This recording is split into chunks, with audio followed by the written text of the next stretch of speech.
जीवन भर हम दुख में रहलो आके छोड़ कतो कहियो न गेलो।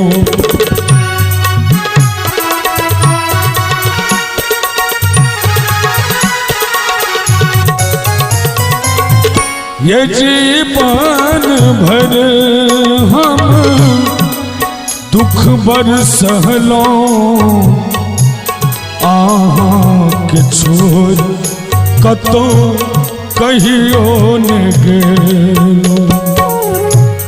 डूगर बन टूटल मां डूगर बन हम टूटल छी जननी सब